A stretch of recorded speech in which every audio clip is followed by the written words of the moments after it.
আসসালামু আলাইকুম এভরিওয়ান, কেমন আছেন সবাই? আশা করছি সবাই অনেক ভালো আছেন, সুস্থ আছেন। আজকের ভিডিওতে আপনাদের সাথে ৩টি গজলের থাম্বনেল পিএলপি ফাইল শেয়ার করব। বেশ অনেক কয়েকদিন পর গজলের থাম্বনেল পিএলপি ফাইল নিয়ে চলে আসলাম আপনাদের মাঝে।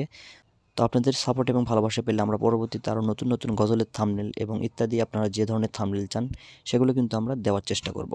তো আজকে শুধু থাম্বনেলের পিএলপি ফাইলগুলোই শেয়ার করব, সম্পূর্ণ ডিজাইনটি দেখাবো না।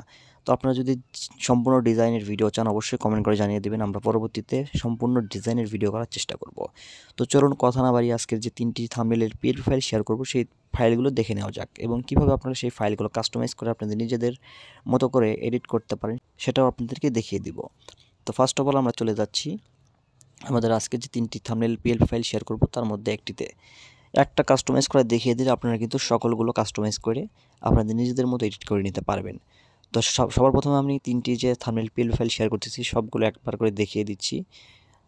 তো এটা হলো 1 নম্বর, তারপর রয়েছে এটা 2 নম্বরে এবং 3 নম্বরে রয়েছে এইটা। মোট এই 3টি থাম্বনেল পিএলপি ফাইল আজকে আপনারা পেয়ে যাচ্ছেন আমাদের আজকের এই ভিডিও থেকে। তো আমি এখন একটা কাস্টমাইজ করে দেখিয়ে দিচ্ছি, একটা দেখলে আপনারা 3টাই আপনাদের নিজেদের ইচ্ছা মতো কাস্টমাইজ করে নিতে পারবেন। তো ফার্স্ট অফ অল আপনাদেরকে যে বিষয়টা দেখাবো, এখানে যে ফটোটা দেওয়া রয়েছে এই ফটোটা কীভাবে চেঞ্জ করবেন। ফটো চেঞ্জ করার জন্য অবশ্যই আপনার উপর থেকে যে কাজটি করবেন, লেয়ার অপশনে চলে যাবেন। ফার্স্ট অফ অল লেয়ার অপশনে চলে যাওয়ার পরে দেখতে পারবেন লেয়ার অপশনে এই ফটোটা দেওয়া রয়েছে এবং বাদবাকি যত লেখা রয়েছে সেই লেখার লেয়ারগুলো কিন্তু এখানে দেখাচ্ছে। তো ফটো চেঞ্জ করার জন্য অবশ্যই আগের যে ফটোটি দেওয়া রয়েছে সেই ফটোটি ডিলিট অপশনে ক্লিক করে আগে থেকে ডিলিট করে দিবেন। তো ফার্স্ট অফ অল আমরা ডিলিট করে দিলাম, দেখতে পাচ্ছেন এখন এখানে ফাঁকা হয়ে গেল। এর পর্যায়ে আমাদেরকে যে কাজটি করতে হবে, আমরা যে ফটোটি অ্যাড করব সেই ফটোটির ব্যাকগ্রাউন্ড আগে থেকেই রিমুভ করে রাখবো। আশা করি সবাই ব্যাকগ্রাউন্ড রিমুভ করতে পারেন। গুগল ক্রোমে গিয়ে remove.bg লিখে সার্চ করলে সেখানে আপনারা আপনাদের নিজেদের ফটো ব্যাকগ্রাউন্ড রিমুভ করতে পারবেন। এরপরে আপনারা যে ফটোটি অ্যাড করবেন সেই ফটোটি এখান থেকে সিম্পলি সিলেক্ট করে দিবেন। তো আমি সিম্পলি একটা ফটো সিলেক্ট করতেছি। তো এই ফটোটি আমি এখানে সিলেক্ট করে দিলাম। সিলেক্ট করার পর এটাকে একটু বড় করে দিচ্ছি, বড় করে আমরা পজিশন মতো বসিয়ে দিচ্ছি। তো দেখতে পাচ্ছেন আমাদের কিন্তু ফটো চেঞ্জ করা হয়ে গেল। এরপরে লেয়ার অপশন থেকে অবশ্যই ফটো লেয়ারটিকে লক করে দিবেন যাতে পরবর্তীতে নাড়াচাড়া না করে। এবার আপনাদেরকে দেখাবো পাশের যে লেখাগুলো রয়েছে এবং এখানে দেখতে পাচ্ছেন বাংলা এবং ইংলিশ যে লেখাগুলো রয়েছে এই লেখাগুলো আপনারা কীভাবে পরিবর্তন করে আপনাদের নিজেদের যা প্রয়োজন সেটা কীভাবে লিখবেন।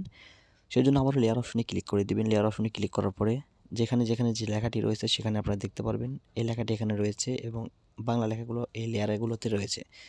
তো আপনি যে লেখাটা পরিবর্তন করতে চান সেই লেখার লেয়ারে ক্লিক করবেন। সাপোজ ধরুন এই যে এখানে যে নামটা দেওয়া রয়েছে এই নামটা যদি পরিবর্তন করতে চান, নামের পাশে যে কলম আইকন রয়েছে সেখানে ক্লিক করবেন, আবারও কলম আইকনে ক্লিক করে দিবেন। দেওয়ার পর আপনারা এখানে আপনাদের নিজেদের নামটা লিখে দিতে পারেন, তাহলে কিন্তু এখানে দেখতে পারবেন নামটা পরিবর্তন হয়ে গেল। তো দেখতে পাচ্ছেন আমি নামটা পরিবর্তন করে নিলাম। এরপর এটাকে আমি পজিশন মতো বসিয়ে দিতে পারি। তো দেখতে পাচ্ছেন আমাদের কিন্তু নামটা পরিবর্তন হয়ে গেছে। এবার আমরা যদি গজলের নামটা পরিবর্তন করতে চাই, যেমন বাংলা লেখাগুলো রয়েছে, আবারও ঠিক একইভাবে লেয়ার অপশনে ক্লিক করবেন এবং বাংলা লেখার লেয়ারে ক্লিক করবেন, পাশের কলম আইকনে ক্লিক করবেন, আবারও কলম আইকনে ক্লিক করবেন। এরপরে আপনাদের নিজেদের যেটা লেখা প্রয়োজন সেটাকে আপনারা লিখে দিবেন। তো আমি লিখে দিচ্ছি অন্য একটা গজলের নাম।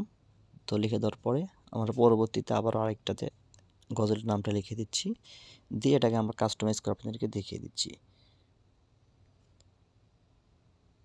দেওয়ার পরে দেখতে পাচ্ছেন আমাদের এই 2টা লেখা হলে হচ্ছে, আমরা 3 নম্বর লেখাটি রাখতে চাচ্ছি না, এই জন্য আমরা এটাকে ডিলিট করে দিচ্ছি। এবার আমরা এই 2টাকে আনলক করে দিব। আনলক করে দেওয়ার কারণটা হলো এটাকে আমরা এখন কাস্টমাইজ করবো, এটাকে যাতে নাড়াচাড়া করতে পারি, এই জন্য আনলক করে দিলাম। দেওয়ার পরে এটাকে একটু বড় করে দিচ্ছি। বড় করে দেওয়ার পরে আমাদের ইচ্ছা মতো এটাকে আমরা কাস্টমাইজ করে নিচ্ছি, যেভাবে বসালে এটা সুন্দর লাগে দেখতে। তো আমরা সেই পজিশন মতো 2টাকে বসিয়ে দিয়ে আমরা থাম্বনেলটা একদম সম্পূর্ণ কাজ করে নিব। তো দেখতে পাচ্ছেন আমাদের থাম্বনেলটা একদম কমপ্লিট হয়ে গেছে কাস্টমাইজ করা। তো আপনারা কিন্তু ঠিক এইভাবে এই লেখাগুলো কিন্তু পরিবর্তন করে নিতে পারেন আপনাদের নিজেদের ইচ্ছা মতো। আবার যদি আপনারা চান নতুন কিছু লেখা অ্যাড করতে, অবশ্যই প্লাস অপশনে ক্লিক করে কিন্তু আপনারা নতুন করে লেখা অ্যাড করতে পারবেন এবং চাইলে ব্যাকগ্রাউন্ডগুলো পরিবর্তন করে নিতে পারবেন এবং আপনাদের যেটা যেটা প্রয়োজন আপনারা কিন্তু এখানে করে নিতে পারেন। তো ধন্যবাদ সবাইকে আজকের ভিডিওটি শেষ পর্যন্ত দেখার জন্য। সবাই ভালো থাকবেন, সুস্থ থাকবেন। আসসালামু আলাইকুম।